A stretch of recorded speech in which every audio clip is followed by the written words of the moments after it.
A very good morning, students. Welcome to the class Some Natural Phenomena. Students, in your previous classes, you might have heard about winds, storms, and even cyclones. You have learned that cyclones can cause a lot of damage to humans' life and property. You have also learned that we can protect ourselves from these destructive phenomena to some extent. In this chapter, we shall discuss the other two destructive natural phenomena. These are nothing but lightning and even earthquakes.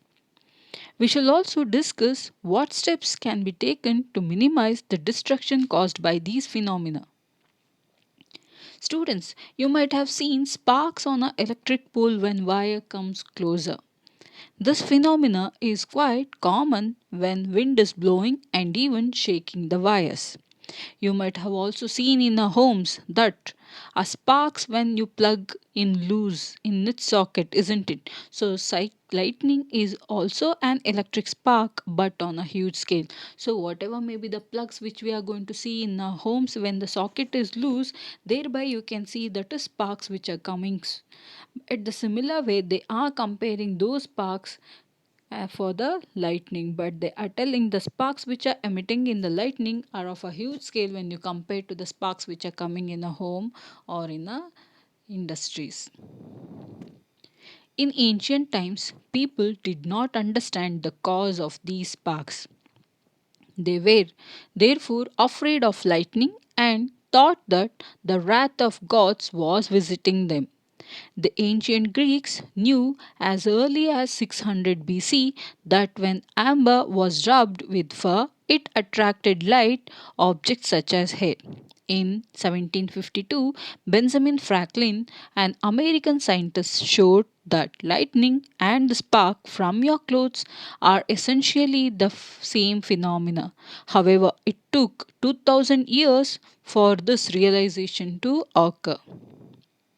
You might have seen that when you take off woolen or polyester clothes, your hair stands on end because thereby the woolen or the hair by the time when they rub what happen they become electrically charged. If you take off these clothes in dark, you even see a spark and hear a crackling sound. This you might have noticed.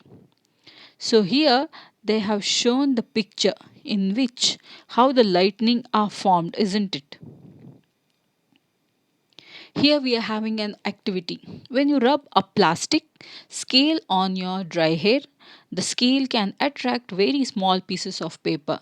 Students, you might have seen in your earlier year, isn't it? So thereby even you might have practiced this one or played with this. By the time when you just rub the plastic scale on your hair, thereby what happened you can see a kind of a friction has been taken place, and if you just keep a pieces of paper means thereby what happened the scale will start to attract because they are electrically what happened they are charged. Then another example, take a used ball pen, refill and rub it vigorously with a piece of polythene. Bring it close to a small piece of paper. There also, by the time when they start to rub, they become electrically charged and therefore they will attract the piece of paper. Take care not to touch the rubbed end of the refill with your hand or with the metallic object. Why they are telling? Because by the time when it is rubbed or touched with the metallic or by the hand, thereby what happened the pieces of paper what happened will not be attracted because the electrically charges what happens will be easily removed by the time when you touch with the hand or with the metallic objects. So they have told that is we have to repeat those activity with the small pieces of dry leaf, it may be husk, it may be or even mustard seed. So thereby what happen if they are having positive charge or if they are electrically charged what happen they will attract. So all of you try to see those examples and say that is which one is attracted and which will not attracted. So when a plastic refill is rubbed with polythene, it requires a small electric charge. Similarly, when a plastic comb is rubbed with dry hair, it acquires a small charge. These objects are called charged objects. So, by the time when they are rubbed, they are telling they become or they get a small charges, and that objects are automatically called as which one? That is charged objects. In the process of charging, the refill and the plastic comb, polythene and hair also get charged. We are having certain similar familiar examples. We shall see those. Here you can see that is are two balls which have taken, and what happens we shall see now. Hang them, that is we have to take that is two balls and hang them in such a way that they do not touch each other. Rub both the balls with the woolen cloth and release them. By that time what happens if you just touch if you just rub it with the woolen cloth, what happens we must see here.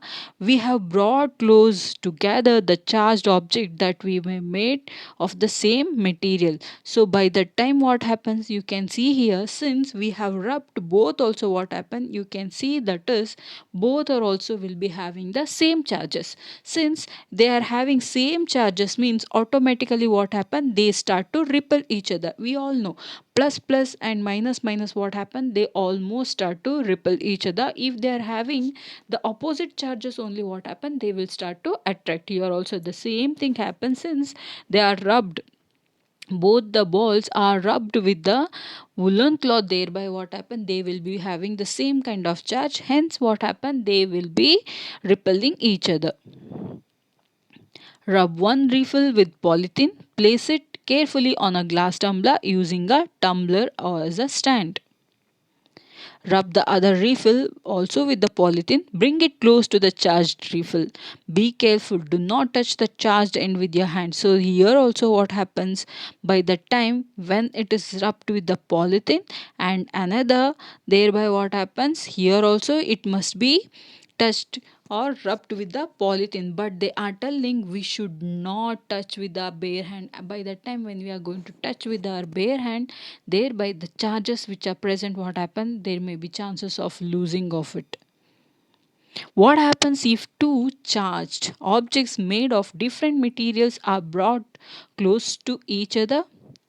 So here rub our refill and place it gently on a glass tumbler as before.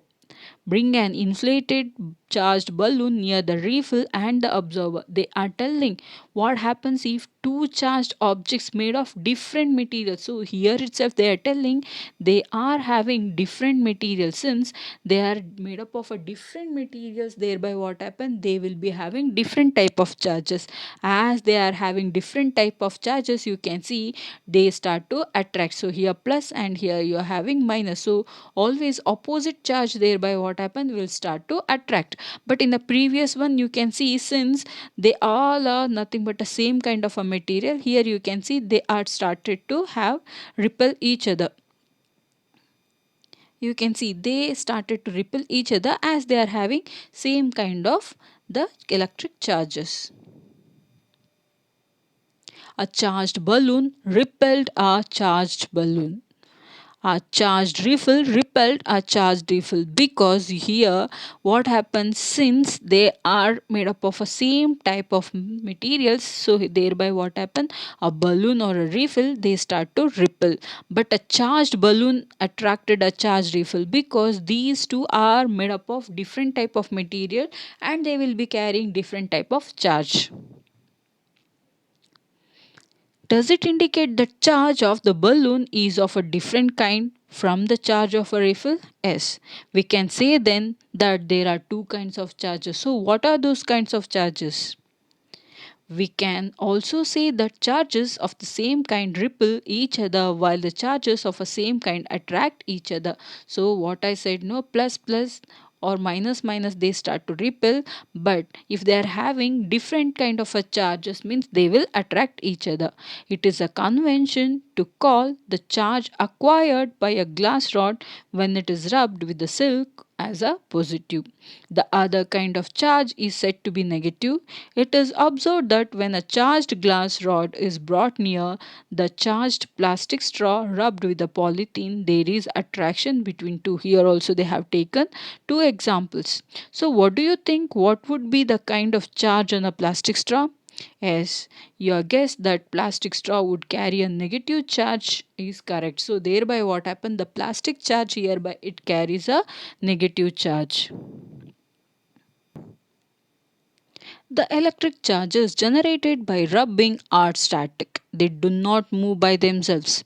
When charges move, they constitute an electric current. So they are telling when the charges are moving here and there means they will be constituting which one, that is electric current. Thereby heat or any other current what happen will be transferred.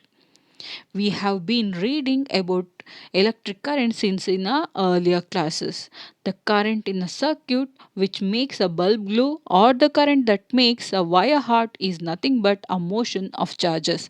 So by the time when you are going to touch any bulb which is glowing, if you touch what happen you will be getting that is hot, isn't it? And even a bulb glowing it may be, or even the current which is passes, or by the time whenever current passes thereby you are seeing that is, or you are touching a hot nature means it is understood thereby the number of charges which are passing they are going to carry these heat.